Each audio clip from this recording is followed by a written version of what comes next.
Well, thank you very much. It's a beautiful Sunday in Scotland, and we thought we could cut things short and certainly travel distance, right, by having our meeting here. So we discussed options, and it's an honor to have the President of the European Union with us. Ursula has been really done a terrific job for them, not for us, but she's done a great job. And she's highly respected by us also. And we look forward to talking to see if we can do something. We've had a very good relationship over the years, but it's been a very one-sided transaction, very unfair to the United States. And I think both sides want to see fairness, but it's been a very, very one-sided deal, and it shouldn't be. And so we're here with her very brilliant staff, and hopefully we'll resolve a few issues. But it's a great honor. You know, we just built this ballroom, and we're building a great ballroom at the White House. The White House has wanted a ballroom for 150 years, but they never had a real estate person. You know, no president knew how to build a ballroom. But this just opened, you know, a relatively short time ago, and it's been quite the success. And I think, I was just saying, I could take this one, drop it right down there, and it would be beautiful. This is exactly what they've wanted. But it's an honor to have you at the new ballroom at Turnberry. And thank you very much. Thank you. Thank you very much, Mr. President. Thank you very much for inviting me here. Indeed, it is today about trade between the European Union and the United States. We're together the two largest economies worldwide. Right. If you look at the trade volume, it's the biggest trade volume globally, with $1.7 trillion among us. And if you look at our markets, it's a huge market, 800 million people if you take the United States and the European Union. So I'm very much looking forward to the discussions we will have now. Our staff have done some of the heavy lifting, but now it's on us. Yeah. And you're known as a tough negotiator and deal maker. What is in front? And fair. And what is in front of us? That's less important. If we are successful, I think it would be the biggest deal each of us has ever struck. So I'm very much looking forward. Ever struck by anybody? That's true. Yeah. That's true. Right now we have that honor goes to Japan. We just struck a deal with Japan, as you know. And we're very close to a deal with China. We really sort of made a deal with China, but we'll see how that goes.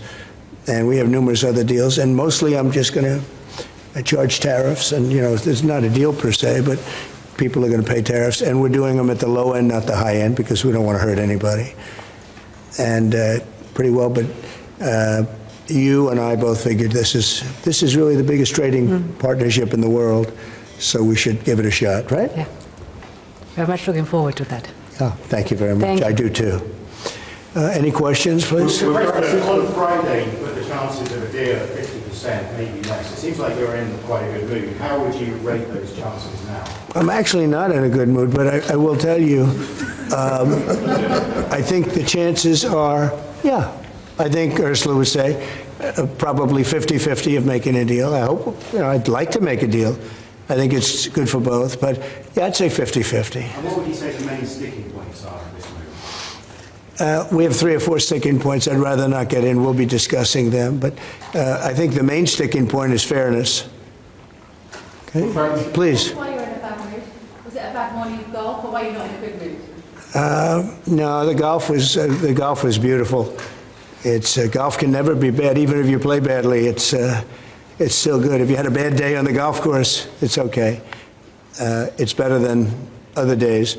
But no, I think I look forward to this meeting. You know, we've had a hard time with trade with Europe, very hard time, and I'd like to see it resolved. But if it isn't, we'll, you know, have tariffs, and they'll do what they have to do. But we have a good chance of getting it resolved. We'll probably know in about an hour. Shouldn't take that long. It's, you know, it's complicated, but not really complicated when you get right down to it, right? Well, August 1st deadline, is there any chance that that gets... No. The August 1st is there for everyone. The deals all start on August 1st. Most of the deals, other than steel and aluminum, which we've been getting 50% tariffs from I guess just about everybody, and those have come in, and we've taken in, hundreds of billions of dollars just on steel and aluminum. You've seen the numbers. We had a tremendous amount of money come in over the last month, and it's coming in, very rapidly, which is fair. We have a lot of steel mills and plants, aluminum mills and plants being built. We have a lot of AI being built, and we have a lot of auto plants being built or going to be built because they don't want to pay tariffs. So, if they don't want to pay tariffs, the best way to do it is just build your plant in the United States. Yes, please. Sir, what do you expect from the Europeans in terms of opening their markets to American products?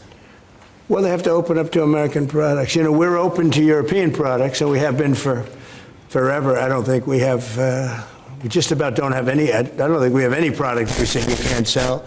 I guess you could get a little bit cute with chips, but that's, a little bit different category too. No, Europe is very closed. We don't sell cars into Europe. We don't sell essentially agriculture of any great degree. They want to have their farmers do it, and they want to have their car companies do it. I'm not saying anything that nobody knows. We have a rough situation. If we want to sell cars in Europe, we're not allowed to. And as you know, they sell millions and millions of cars, Mercedes, BMW, so many different, Volkswagen, so many different cars, and so many millions of cars. I would imagine number one, I didn't look at that, but I would imagine number one by far, more so than even Japan. Japan sells a lot of cars too. But the Japan deal worked out very favorable, very good. I hope for them too. And that's what we want to do, make everybody happy. Yes, please. Mr. President, should Israel be doing more to allow food into Gaza? Say it. Should Israel be doing more to allow food into Gaza? What did you say? Should Israel be doing more to allow food into Gaza? Well, we gave $60 million 2 weeks ago, and nobody even acknowledged it for food. And it's terrible. You really at least want to have somebody say thank you. No other country gave anything. We gave $60 million 2 weeks ago for food, for Gaza. And nobody acknowledged it. Nobody talks about it. And it makes you feel a little bad when you do that, and you have other countries not giving anything. None of the European countries, by the way, gave. Nobody gave but us. And nobody said, gee, thank you very much. And it would be nice to have at least a thank you. And I took a lot of heat. When I do that, a lot of people aren't happy about that because they say, well, why are we doing it and nobody else? But I think we had a humanitarian reason for doing it. What's going to happen? I don't know. I can tell you that Hamas, as I said would happen, at the end, we've gotten back a lot of hostages, a tremendous number of hostages, most of them. Now we have dead hostages, and the mothers want them back, and we have 20 people approximately, but that are living. But we have a lot of bodies, and the parents want those bodies as much as they would want their child if that child were alive. I met with parents that it was so sad. Sir, please get my son back. How is your son doing? Well, he's dead, but they have his body. And it's so important. It's more important. It's almost like more, but it's as important as if the child were living. These people were, they're devastated. And I said, when you get it down to a certain number, you're not going to be able to make a deal with Hamas. Because once they give them up, then they feel that that's going to be the end of them. And what I said is exactly true. They had a routine discussion the other day, and all of a sudden they hardened up. They don't want to give them back. And so Israel's going to have to make a decision. I know what I do, but I don't think it's appropriate that I say, but Israel's going to have to make a decision. Mr. President, when you were in the Middle East, you talked about the images coming out of Gaza and starving kids. Those images are still going. Many of them are much worse. Thinner children, starving. What do you see or feel when you look at those images today? Well, it's terrible. When I see the children, and when I see, especially over the last couple of weeks, and people are stealing the food, they're stealing the money, for the food, they're stealing weapons, they're stealing everything. It's a mess. That whole place is a mess. The Gaza Strip, was given many years ago so that they could have peace. That didn't work out too well. When Israel gave that up, whoever was the prime minister at the time, who I know who it was, but it was not exactly a very clever thing to do, because that was given so that they finally have peace, and it's actually made the situation worse. But we'll see what happens. I think Iran is acting up. I think that we have a lot of people acting. We have Venezuela acting up in a different way. They continue to send people that we rebuff to our border. They continue to send drugs into our country. Venezuela, they've been very nasty, and we can't let that happen. But we have other countries too. We do have, and this is just getting a little off subject, but we have now the safest border we've ever had. And I think in many respects, we probably have the most successful, and I say it all the time, every leader, when I went to NATO the other day, every leader said, you have the hottest country in the world. We have the hottest country in the world now. We're taking in hundreds of billions of dollars. We have the highest stock market we've ever had. We have the best numbers we've ever had. But we have hundreds of billions of dollars pouring into our country. And I think it's the hottest. And by the way, 1 year ago, our country was dead. We had a dead country because of an incompetent president and incompetent Democrats. All they know how to do is talk and think about conspiracy theories and nonsense. If they'd waste their time talking about America being great again, it would be so much nicer, so much easier, be very successful. But we were a dead country, and now we have the hottest country anywhere in the world. Yeah, any other questions? President Trump, on this particular deal, if you manage to do a deal today, will that be the end of the matter, or could there be more tariffs coming, particularly on fire? No, if we do a deal today with the European Union, that will be the end of it. Yeah, we'll go, I guess, a number of years at least before we have to even discuss it again. No, that would be the end of it. And this is the biggest deal. People don't realize this is bigger than any other deal. We have great countries. I'm familiar with many of them. So are you. And this is really the biggest deal. This is I guess we're the biggest out there, and they're the second. And when we come together, this will be the biggest deal. If that happens, and it could happen, should happen. Okay? Thank you. Will pharmaceuticals be part of today's? No, it won't. Pharmaceuticals will be, could be, we'll do something, but basically pharmaceuticals won't be part of it because we have to have them made in the United States, and we want them made in the United States. And I think it's easy to say, and I think it's important to say pharmaceuticals are very special. We can't be in a position where we're relying on other countries. Now, Europe is going to make pharmaceuticals, drugs, and everything else for us too, a lot, but we're going to have also our own. A question for President Mondale. Yes. Can you give your assessment of what you feel the chances are of a deal? The President just talked about a 50-50 chance, and the biggest obstacle being fairness. What would you say are those things for you? I think the President is right. We have a 50 to 50% chance to strike a deal. And indeed, it is about rebalancing. So you can call it fairness, you can call it rebalancing. We have a surplus, the United States has a deficit, and we have to rebalance it. You have an excellent trade relation. It's a huge volume of trade that we have together.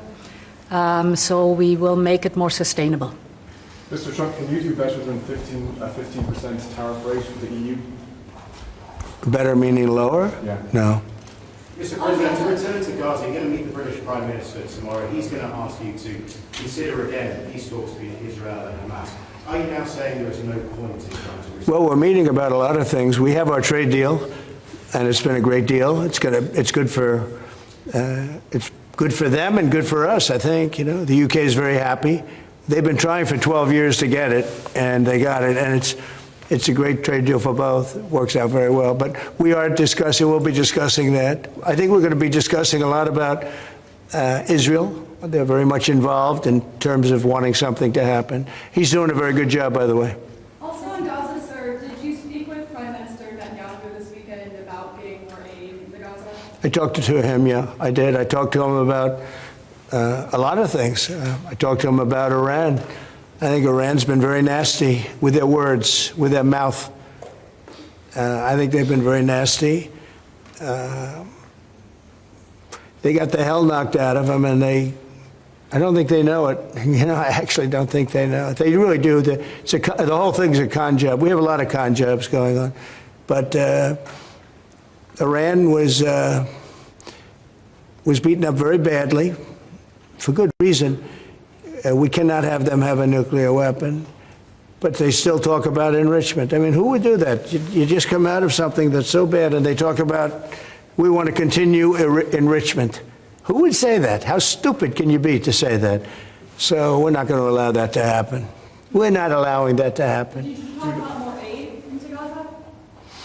Will I do more aid? Yeah. The U.S. is going to do more aid for Gaza, but we'd like to have other countries participate. We're going to mention that to the European Union today. That's an international problem. It's not a U.S. problem. It's an international problem. And we're giving a lot of money and a lot of food and a lot of everything. If we weren't there, I think people would have starved, frankly. They would have starved. And it's not like they're eating well.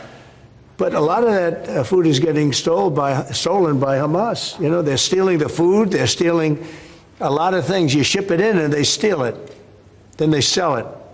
On Friday you said that Europe is being crushed by mass migration, and I wondered whether your friends on this side of the room agree with you on that. Well, I'd let you respond to that if you'd like. So, we have been working intensively on the topic of irregular migration. And we have, from the very beginning, said that migration is a European challenge that needs a European answer. As Europeans, we will fulfill our international obligations, as we've done in the past, also in the future. But we, as Europeans, are the ones who decide who comes to the European Union and under what circumstances, and not the smugglers and traffickers. That's the principle in which we are working. I will say this, they did ask me when I got off the plane, immigration, Europe has a tremendous problem, and we do too, but we've sealed our borders. We have nobody coming in, and we have hundreds of thousands of people being taken out, and the bad ones first, and I think we're doing a very good job of that. But it literally registered 0 people last month. You probably saw that, nobody. And Europe has a very similar problem. I think they're going to end up in the same place. You might as well go there quicker. And the other thing I say to Europe, we will not allow a windmill to be built in the United States. They're killing us. They're killing the beauty of our scenery, our valleys, our beautiful plains. And I'm not talking about airplanes. I'm talking about beautiful plains, beautiful areas in the United States. And you look up and you see windmills all over the place. It's a horrible thing. It's the most expensive form of energy. It's no good. They're made in China, almost all of them. When they start to rust and rot in 8 years, you can't really turn them off. You can't bury them. They won't let you bury the propellers, the props, because there's a certain type of fiber that doesn't go well with the land. That's what they say. The environmentalists say you can't bury them because the fiber doesn't go well with the land. In other words, if you bury it, it will harm our soil. The whole thing is a con job. It's very expensive. And in all fairness, Germany tried it, and wind doesn't work. You need subsidy for wind, and energy should not need subsidy. With energy, you make money. You don't lose money. But more important than that is it ruins the landscape. It kills the birds. They're noisy. You have a certain place in the Massachusetts area that over the last 20 years had 1 or 2 whales wash ashore, and over the last short period of time, they had 18, okay? Because it's driving them loco. It's driving them crazy. Now, windmills will not come. It's not going to happen in the United States. And it's very expensive. And I would love to see. Today I'm playing the best course, I think, in the world, Turnberry. Even though I own it, it's probably the best course in the world, right? And I look over the horizon and I see 9 windmills. It's like great. At the end of the 18th, I said, isn't that a shame? What a shame. You have the same thing all over Europe in particular. You have windmills all over the place. Some of the countries prohibit it, but people ought to know that these windmills are very destructive. They're environmentally unsound, just the exact opposite. Because the environmentalists, they're not really environmentalists, they're political hacks. These are people that, they almost want to harm the country. But you look at these beautiful landscapes all over the world. Many countries have gotten smart. They will not allow it. They will not. It's the worst form of energy, the most expensive form of energy.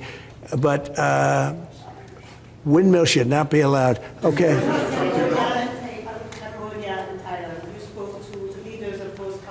I did. Are they doing enough to stop this? I hope so. You're talking about Cambodia and Thailand?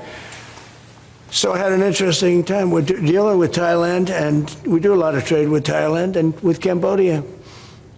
And yet, I'm reading that they're killing each other, you know, they're fighting, they're in a war. And I say, this should be an easy one for me, because I've settled with India and Pakistan, and Serbia and Kosovo was going at it, you know, but they have for a long time, in all fairness, right? You know about that. And others, the Congo. And you know what's gone on there. That's been a horrible thing with Rwanda. That's been a horrible thing. 31 years, 7 million, 8 million people killed. Machetes all over the place. It's a terrible thing. We got that one solved. We did 5 of them. And I was saying, you know, we have a trade deal. We were working on another. We finalized another trade deal yesterday. And I asked my people, I said, how are we doing with Cambodia and how are we doing with Thailand? And they say they're going to be coming in at some point to talk. I said, well, let's call them right now. So I called the prime ministers of each. And I said, we're not going to make a trade deal unless you settle the war. A lot of people are killed, you know that, in a short period of time. The border, they're fighting pretty like wild. And I spoke to both of the prime ministers, and I think by the time I got off, I think they want to settle now. I know they're meeting today or tomorrow, and we're going to work with them. Marco Rubio's working with them also, his people, and him. I think we're going to get that. That would be a great thing, but that would have turned out to be a bad one. And I will tell you, India and Pakistan, they were really getting ready to go at it. So getting those things settled, if I can do it, and if I can use trade to do that, it's you know, it's my honor. But I had great talks with 2 very good people that they both really would like to make a deal. So we'll see what happens. Okay, how about 1 more, 2 more? President, Europe's now spending a lot more on defense, thanks to you. Does that They are. Should they get a fairer deal on trade and exchange? Well, they're spending a lot on defense, but we're spending a lot more, and you know, and we've been very generous to NATO for many, many years. And no, but we had a terrific meeting with NATO. I'd love to do as well. We had a meeting where they put up 5% instead of 2%, and they're going to pay it instead of not paying, because as you know, many people didn't pay the 2% or anywhere near it, and the 2% was too low. And we're going to be sending now military equipment and other equipment to NATO, and they'll be doing what they want, but I guess for the most part, working with Ukraine. But we had a fantastic meeting. I guess it's now almost 4 weeks ago.